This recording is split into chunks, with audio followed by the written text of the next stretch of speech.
बिस्मिल्लाहिर्रहमानिर्रहीम, अस्सलाम वालेकुम। एक तहलका खेज खबर सामने आई है कि रूस ने अमेरिका को सेंट्रल एशिया में अपना फौजी अड्डा इस्तेमाल करने की दावत दे दी है।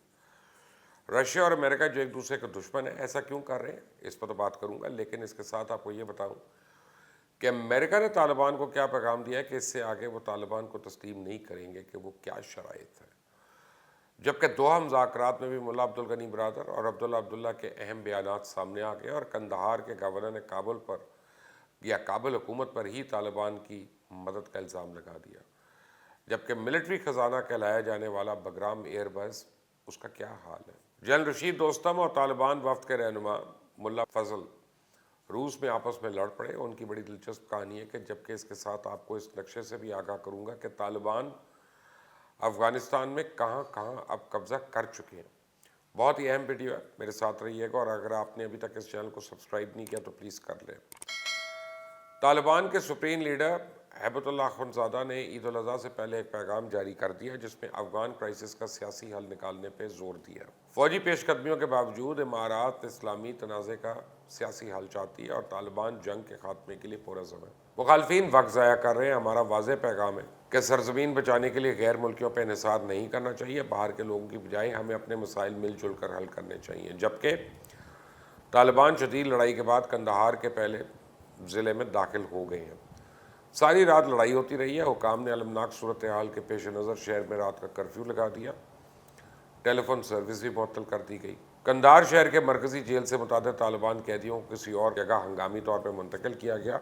और गवर्नर कंधार रूहुल्लाह खानज़ादा ने प्रेस कॉन्फ्रेंस के दौरान कहा कि काबुल में बैठे कुछ अफराद ने कंधार पर तालिबान के कब्जे की राह हमवार की। इन अफराद के टेलीफोन पर 10 से 12 चौकियाँ खाली कर दी गई जिस पर तालिबान ने बगैर मुकाबला कब्जा कर लिया।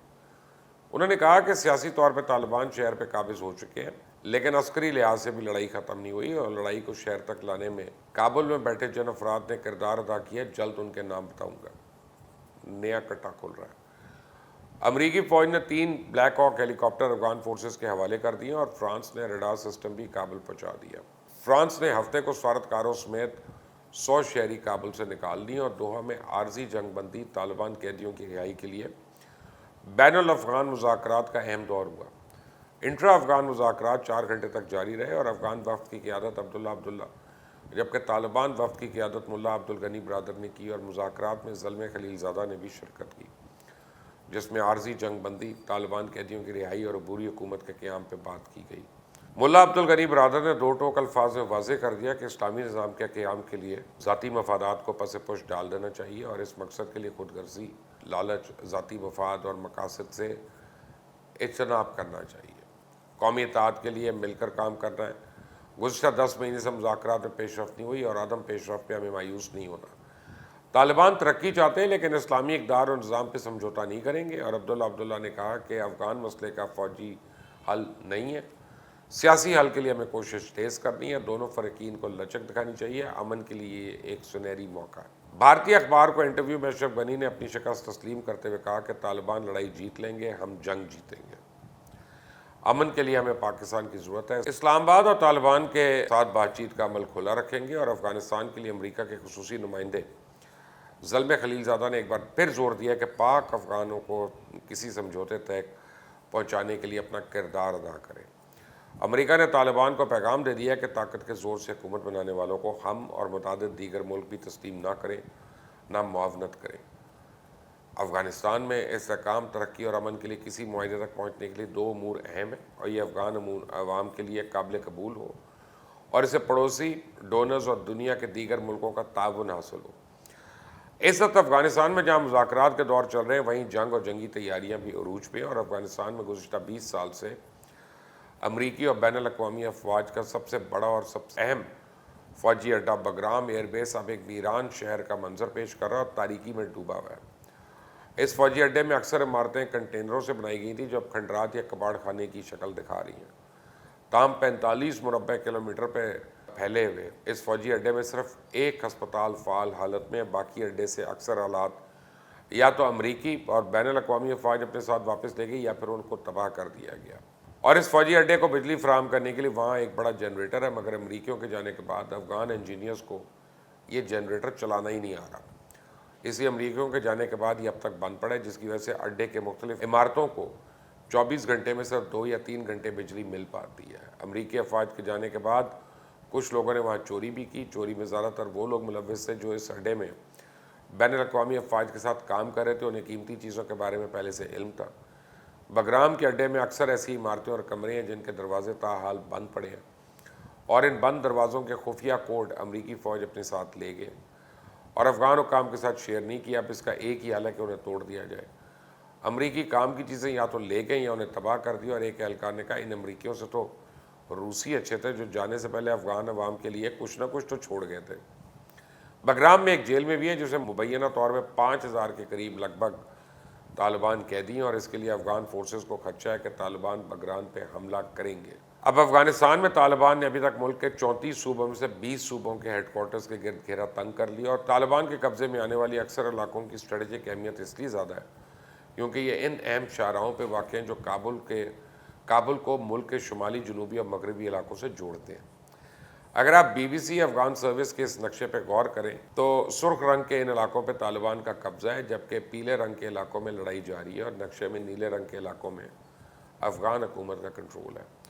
طالبان نے صوبے پروان کی ایک اسٹریٹجک اہمیت رکھنے والی وادی غوربند پہ قبضہ کر لیا، جسے صوبائی دارالحکومت چاریکار کو تو خطرہ ہے ہی، لیکن ساتھ ہی اس وادی میں 60 کلومیٹر کی دوری پہ دارالحکومت کابل اور بگرام ہوائی اڈہ واقع ہے، جو اب طالبان کی دسترس سے کو زیادہ دور نہیں ہے۔ 1996 میں طالبان کی جائے پداشت کرنے والی جنوبی صوبہ قندھار کے بعض اضلاع پہ طالبان پہلے ہی کنٹرول کرنے کا دعویٰ کر چکے ہیں، اور ملک کے 10 بڑے شہروں میں سے کم 3 شہر قندھار، ہرات اور غزنی کے گرد طالبان نے گھیرا تنگ کر لیا۔ طالبان سپن بولڈک چمن سرحدی کراسنگ جو قندھار کو پاکستان کے صوبے بلوچستان سے ملاتی ہے، اس کی سیکیورٹی پامال کرتے ہوئے اس مقام پہ قبضہ کر چکے ہیں۔ افغان ڈیورنڈ لائن پہ واقع افغان صوبے قندھار، نورستان کے بعض علاقوں پہ، جبکہ صوبہ بدخشاں کے اکثر علاقوں پہ طالبان کا کنٹرول ہے۔ یہ جنوبی افغانستان کا سب سے بڑا تجارتی مرکز ہے، اور یہ کابل، ہرات اور کوئٹہ سے شاہراہوں کے سنگم پہ واقع ہے۔ افغان صوبہ بدخشاں، جس کی سرحد پاکستان، چائنا اور تاجکستان سے ملتی ہے، ماضی میں طالبان جنگجوؤں کے لیے سخت ترین صوبوں میں سے ایک تھا، اور 2001 میں بھی جب انہوں نے افغانستان کے لگ بھگ 90% علاقے پہ قبضہ کیا، تب بھی شمالی علاقے بالعموم بدخشاں اور بالخصوص ان کے کنٹرول سے باہر رہا۔ اب طالبان جنگجوؤں نے بدخشاں کے مرکز فیض آباد کے گرد گھیرا تنگ کر لیا، اور پاکستانی سرحد کے ساتھ صوبہ پکتیکا، خوست اور پکتیکا کے اکثر علاقوں پہ کنٹرول حاصل کرنے کے لیے سیکیورٹی فورسز اور طالبان کے درمیان لڑائی جاری ہے، جبکہ پاکستانی سرحد کے ساتھ صوبہ ننگرہار اور کنٹر کو لگنے والے اضلاع پہ ابھی تک مکمل طور پہ افغان حکومت کا کنٹرول ہے۔ افغان صوبہ خوست جو طالبان کے حقانی نیٹ ورک کا حصہ ہے یا مرکز ہے، وہاں سوویت یونین کے خلاف 80 کی دہائی میں افغان جنگجوؤں نے شدید لڑائی کی تھی۔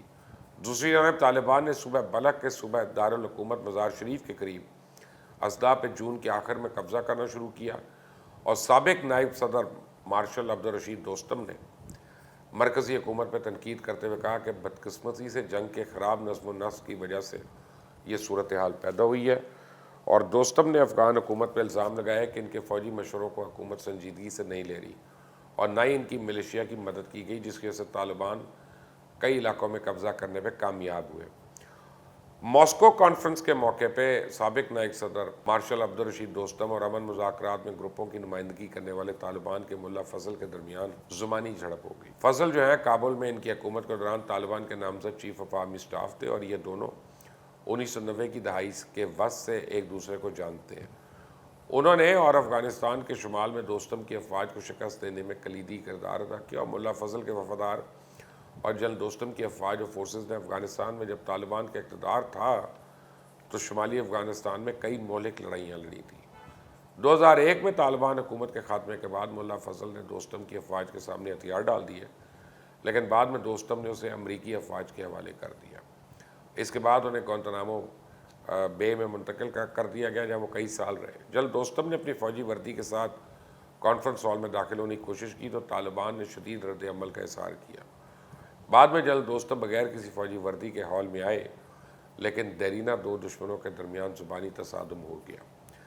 زبانی تصادم اس وقت شروع ہوا جب دوستم نے ملا فضل کے کندھے پہ اس کی صحت کے بارے میں دریافت کرنے کے لیے ہاتھ رکھا، لیکن فضل نے دوستم کا ہاتھ اس کندھے سے ہٹایا، اسے غدار اور قاتل کہا۔ جلد دوستم زبانی جھڑپ کے بعد کمرے سے باہر نکلا، بعد میں دوسرے مندوبین سے ایک دن پہلے ماسکو سے تاشکند روانہ ہو گیا۔ یہ افغانستان کے حوالے سے آپ کو تازہ ترین صورتحال سے آگاہ کرتا رہوں گا، لیکن آپ نے اگر ابھی تک اس چینل کو سبسکرائب نہیں کیا تو پلیز کر لیں، بیل آئیکن کو پریس کر لیں۔ اللہ حافظ۔